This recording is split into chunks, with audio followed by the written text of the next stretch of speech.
Launching an immediate occupation of the center, d4 carves out central influence and opens diagonals for queenside development. Developing a knight swiftly to a central outpost, preparing for pawn breakthroughs and offering early counterplay. Instantly claiming central space, white prepares for an aggressive queenside expansion.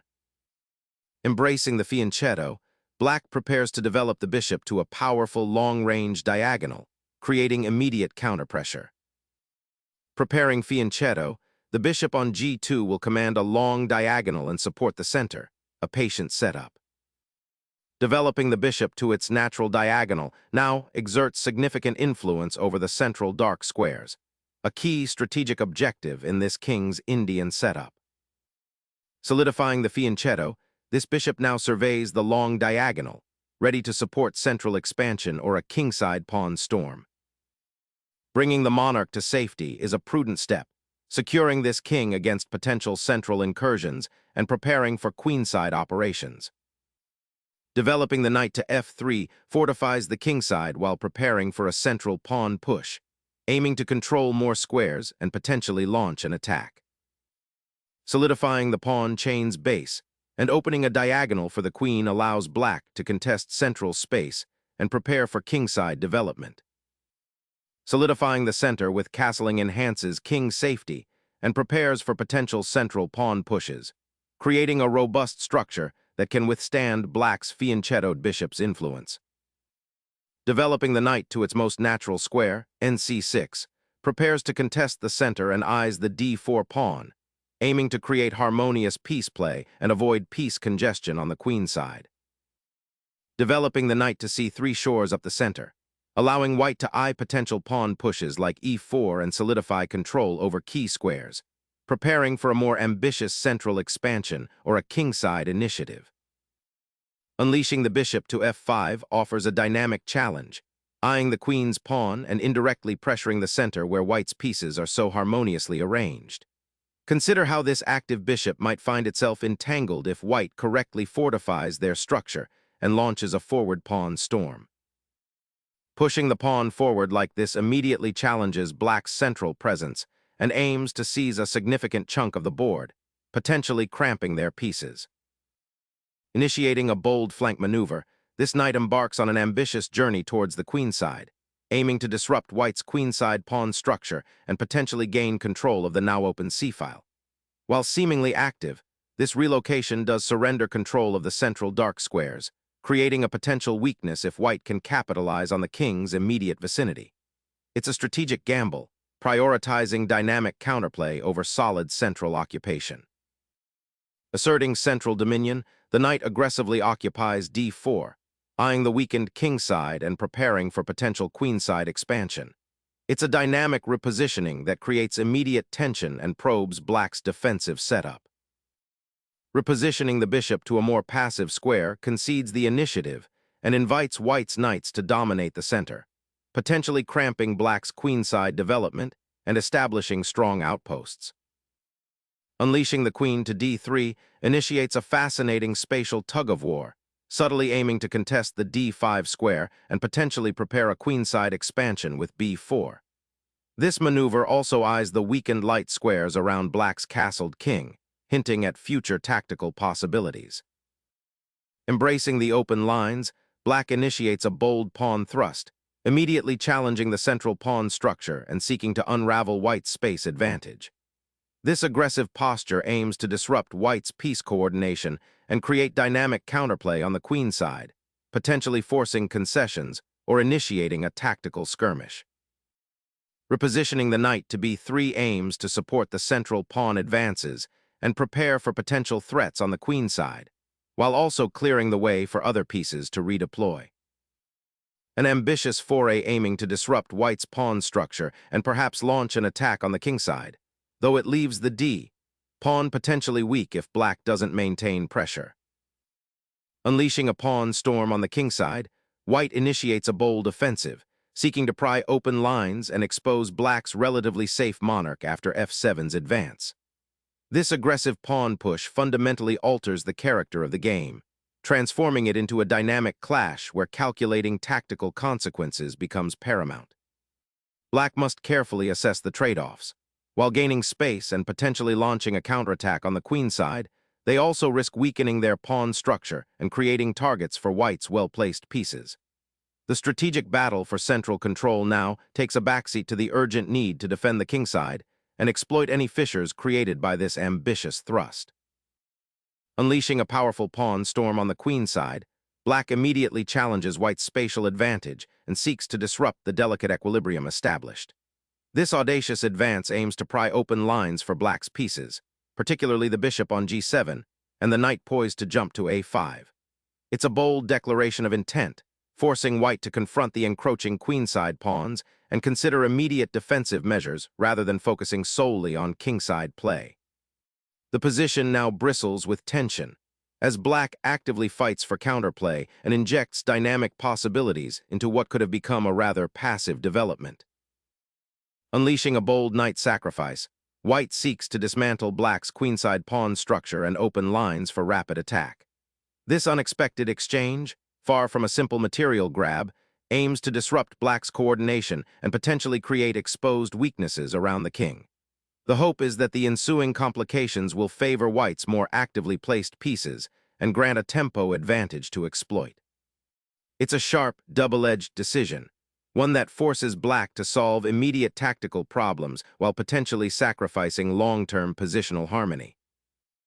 Embracing the chaos, Black boldly snatches the pawn, creating an immediate imbalance and demanding white's full attention on the queen side.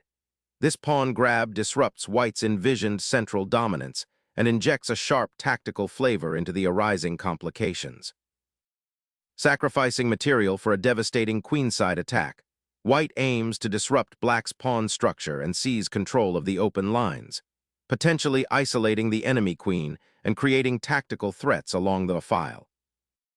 The exchange of bishops frees the queenside and opens lines for Black's rooks to potentially contest the now weakened c-file. But it also surrenders the bishop pair and consolidates white's central pawn control, making it harder for Black's pieces to maneuver effectively. Confronting the advanced pawn with its own kind, this recapture immediately establishes a connected passer on the queen side, a potent weapon that will demand constant attention from Black's pieces and could become a decisive advantage if not properly contained. Rethinking the flank opening, Black commits the rook to an active file, a bold attempt to exploit the newly created pawn structure and challenge white's queen.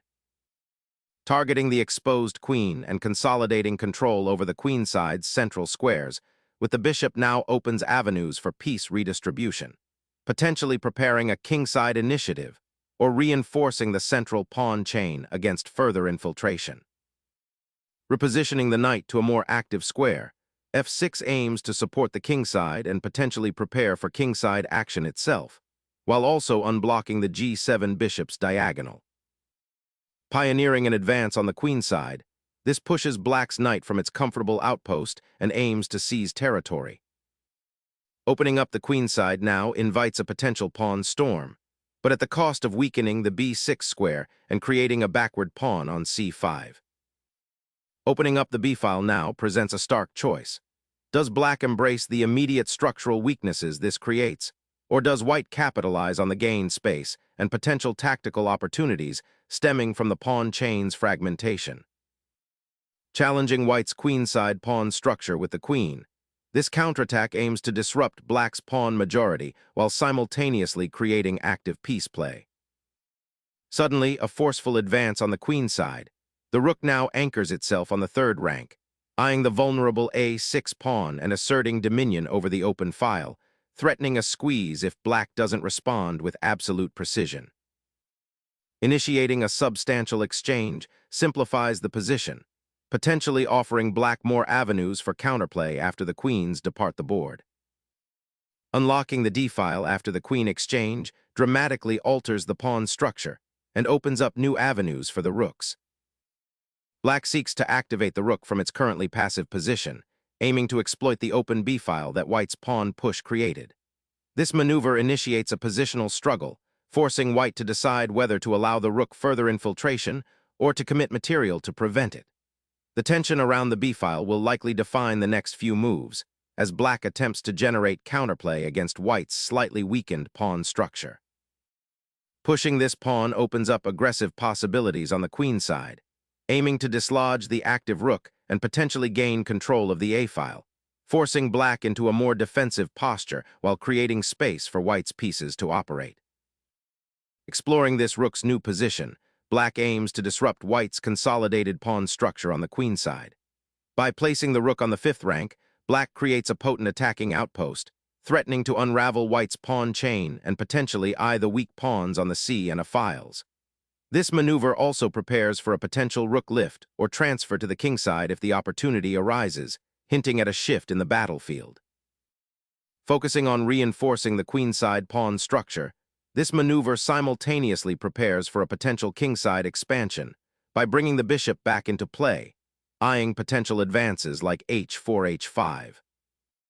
Seizing initiative with that rook thrusts a daring knight into the king's territory, initiating a potent kingside assault.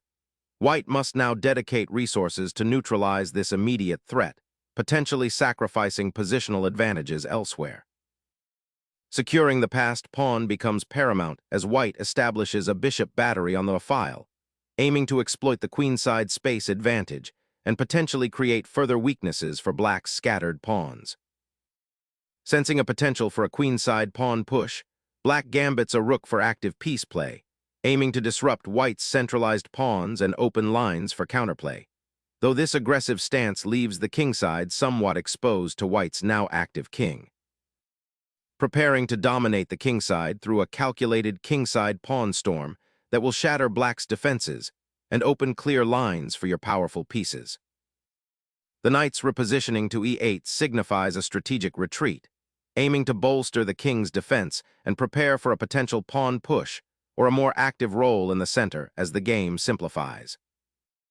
Repositioning the bishop to d2 aims to fortify the central pawns and prepare for potential pawn pushes later, while also offering an escape square for the king should the e-file become contested. Mobilizing the king toward the center is a proactive step to awaken a dormant piece, preparing it for potential defensive duties or even an active role in the ensuing endgame skirmishes.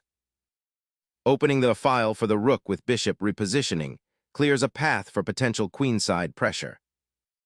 The rook, finally finding a new home on the 2nd rank, exerts pressure on the queenside pawn structure and eyes the potential for infiltration towards the king.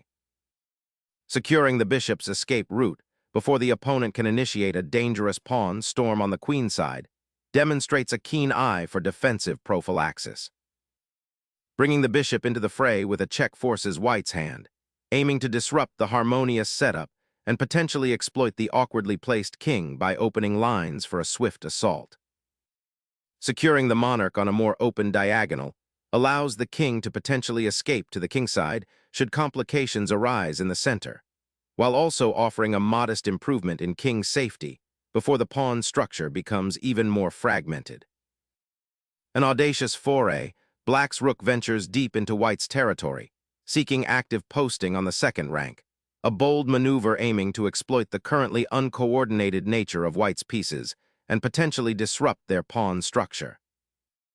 Challenging the bishop's dominance on the long diagonal, this maneuver aims to disrupt black's coordination and perhaps prepare for a centralized pawn advance or knight redeployment, seeking to untangle white's pieces from their somewhat passive positions.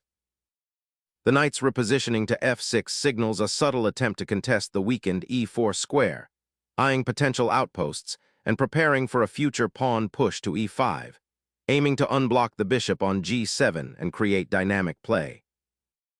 Focusing on consolidating pieces and preparing a central advance, bh3 aims to free the g2 bishop and potentially activate the h3 square for another piece, seeking to improve white's piece coordination against black's somewhat scattered knights. This maneuver, rc2*, is a bold attempt to exploit the open file for rapid infiltration and disruption, creating immediate pressure on white's vulnerable pawn structure and potentially forcing concessions or strategic repositioning. A daring thrust, this pawn surge aims to create a passed pawn on the queenside, a potent force that could dominate the endgame if black doesn't find a timely response. It's a gamble, opening up avenues for potential counterplay against white's king, but the promise of a strong queen's pawn is alluring. The rook now endeavors to occupy the only open file, aiming to disrupt white's pawn chain and potentially create counterplay on the king side. But it also risks being cut off if white can solidify their structure. The bishop's retreat to c8 ignites a quiet but crucial battle for control of the a-file, a potential highway for white's remaining pawn. This maneuver aims to re-establish a defensive screen against any infiltrations and prepare for a potential repositioning of the king to a more secure outpost. The knight's daring lunge to the center, seizing control of key squares and eyeing immediate threats, disrupts the established pawn structure and injects a much-needed tactical element into what had become a rather static positional struggle. Reclaiming the vital open, a file is paramount here, aiming to re-establish pressure on black's queenside and perhaps prepare a later push of the pawn. Venturing into the queenless battlefield, this knight's excursion aims to disrupt white's entrenched pawns and potentially spearhead an assault on the b-pawn singularity. It's a bold probe, seeking to exploit any lingering weaknesses in white's queenside structure, perhaps by forking along the fourth rank or even eyeing the advanced pawn. Unlocking the kingside pawn chain, white injects immediate dynamism, potentially ripping open lines towards the black monarch and forcing reassessment of defensive structures. Unleashing the pawn storm on the kingside, black sacrifices the pawn to tear open the g-file, aiming to activate their rook and create immediate threats against white's uncastled king. This aggressive maneuver seeks to exploit the lingering weaknesses around white's monarch, potentially leading to a swift attack or forcing concessions. Reclaiming the bishop's influence, this retreat from the e6 square prepares to contest control of the central files and prevents black from building a truly impregnable pawn chain, while also keeping an eye on potential kingside weaknesses. Instilling some much-needed defensive order, black shores up its central pawn structure, aiming to create a more resilient setup against white's advancing king's side pawns and readying the knight for potential redeployment. A subtle repositioning of the bishop, aiming to control the a5 square and potentially support a later pawn advance on the king side. Black continues to shuffle pieces around the queen side, but the pawn on a6 remains a significant weakness, effectively tethering the rook to its defense and limiting its potential. Unleashing a decisive initiative, this maneuver targets the weak b4 pawn and simultaneously prepares to activate the queen's bishop, aiming to cramp black's position and exploit the exposed king. Recapturing the bishop on c8 immediately addresses the glaring threat of white's bishop potentially marching towards the king or creating a devastating outpost on d6. However, the king's safety remains a paramount concern, and the piece configuration on the queen side, particularly the isolated rook, is far from ideal for black.